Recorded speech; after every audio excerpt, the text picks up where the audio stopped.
Hello, my name is निगम कुमार। मैं यहाँ पे सिकंदराबाद बोर्ड में डीवी के लिए आया था, डीवी मेडिकल के लिए। तो मैं अब अपना डीवी का एक्सपीरियंस आप लोगों के साथ शेयर करूँगा कि डीवी हमारा किस किस तरह से हुआ है और क्या क्या हमें प्रॉब्लम फेस हुई है यहाँ पर डीवी में। तो सबसे पहले हमारी 2 बजे एंट्री हुई। 2 बजे एंट्री होने के बाद हमें 6 बजे छोड़ा गया हम सबको। हम 31 लोग थे अपने ग्रुप में, और 31 ग्रुप में सबको सब डिवाइड कर दिया गया, 8-8 के ग्रुप बना दिए गए उसमें।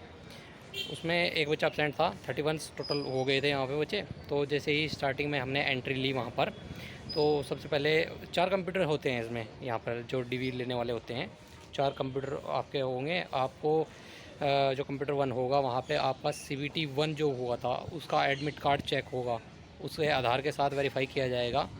फिर आपको सेकंड स्टेप में भेज दिया जाएगा। सेकंड स्टेप में आपको स्टेज जो सेकंड हुई थी आपकी, उस एडमिट कार्ड के साथ आपका आधार कार्ड फिर से वेरीफाई किया जाएगा, आपका अंगूठा लगाया जाएगा वहाँ पे। फिर आपको ऐसे ही थर्ड पे भी जाना होगा। आपका CBAT हुआ था जो साइको का, वो थर्ड कंप्यूटर पे चेक होगा। फिर आपको आपको बैठा लिया जाएगा, 5-10 मिनट के लिए आपको बैठाया जाएगा। आपको डॉक्यूमेंट बताए जाएंगे कि आपको किस वे में आपको डॉक्यूमेंट अरेंज करना है वहाँ पर। फिर आपको बैठे रहना है थोड़ी देर। फिर आपको फोर्थ कंप्यूटर जो लास्ट में डीवी के लिए होता है, आपको वो बुलाया जाएगा आपको, और वो आपको एक फ़ॉर्म देंगे। आपको याद होगा जब आपका फ़र्स्ट टाइम CBAT हुआ था तो उस टाइम पे आपको कंप्यूटर पे कुछ पैरा दिया गया था, वो आपको लिखना था आपके अपने एडमिट कार्ड पर। तो वही प्रोसेस फिर दोबारा शुरू होगा यहाँ पर। आपको एडमिट कार्ड, जो आपके एडमिट कार्ड की लाइन है वो उस पेपर पर लिखी गई होगी, CBT 1 की, CBT 2 की और CBT 3 की। वो तीनों पैरा आपको फिर से दोबारा लिखने होंगे यहाँ पर आके। और फिर उस पर 2-3 फ़ोटो लगेंगे उस फॉर्म पर। फिर वो फॉर्म सबमिट करना होगा जिससे आपकी फ़ाइल बन सके। फिर वो फ़ाइल जो है वो फोर्थ कंप्यूटर के पास जाएगी। वो कंप्यूटर वाले जो सर हैं वो अपने पास रखेंगे उसको, वो फिर आपको बुलाएंगे, वो आपसे डॉक्यूमेंट मांगेंगे। डॉक्यूमेंट में आपकी, मेरा जो लगा था, मेरा जो 10th मेरा आधार कार्ड लगा है। फॉर्म फिलअप इन्होंने जी जो एप्लीकेशन फ़ॉर्म होता है वो भी मुझसे मांगा था इन्होंने, मैंने वो दे दिया इनको। फिर उन्होंने आधार कार्ड मांगा। फिर 10th के बाद इन्होंने ITI की मार्कशीट मांगी, मैंने ITI किया हुआ है। ITI की मार्कशीट और सर्टिफिकेट दोनों पर मोहर लगी हुई बहुत ज़रूरी है, क्योंकि बार बार पूछ रहे हैं। पहले तो इन्होंने मेरे से पूछा था कि ये जो आपने चारों पेपर दिए हैं इनकी मार्कशीट कहाँ पे है अलग अलग। मैंने फिर इनको बताया कि ITI में ऐसा नहीं होता है, सिंगल ही मार्कशीट आती है। तो उन्होंने वो सिंगल ही रख ली अपने पास। फिर उन्होंने चेक एक एक जो पासिंग सर्टिफिकेट डेट्स थी, जो ITI की पासिंग डेट्स होती है वो चेक की, और ऐसे ही 10th की भी चेक की इन्होंने पासिंग डेट। वो वेरीफाई करने के बाद इन्होंने मेरी पासिंग डेट गलत भरी हुई थी तो मैंने उसका एफिडेविट लगाया। एफिडेविट उन्होंने अपने पास रखा। एफिडेविट अपलोड भी किया हुआ होना चाहिए। आपका ऐसा नहीं होगा कि सिर्फ 10th क्लास का ही एफिडेविट लगेगा। आपका किसी का भी चीज़ का भी एफिडेविट हो, चाहे वो 2 हो, 3 हो, 4 हो, 5 हो, आपको सारे एफिडेविट आपको जमा करने पड़ेंगे। मेट्रिकुलेशन के साथ नीचे वहाँ पे ऑप्शन होता है अपलोड का। अपलोड के नीचे आपको उसी मेट्रिकुलेशन के नीचे आप देखोगे तो वहाँ पे एफिडेविट आपका जमा होना चाहिए। कितने भी एफिडेविट हो आप उनको सिंगल में अरेंज कीजिए, और अंडर 300 KB में आपको अपलोड करना होगा वो। अगर आपका सिंगल नाम में भी स्पेस है तो आपको नाम में स्पेस का भी एफिडेविट वहाँ पे देना होगा, क्योंकि वो पकड़ रहे हैं वहाँ पे लोग।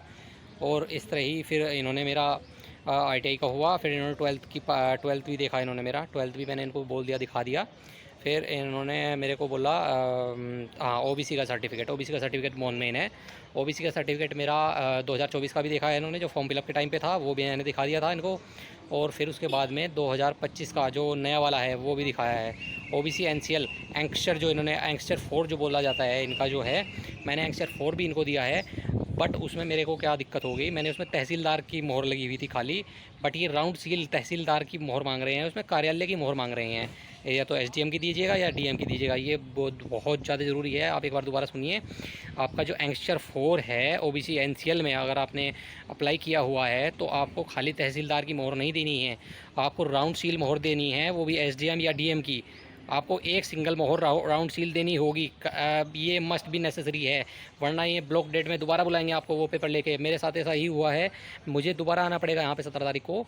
मैं यहाँ पर 17 तारीख को दोबारा वो OBC का, मतलब दिक्कत तो कुछ नहीं है।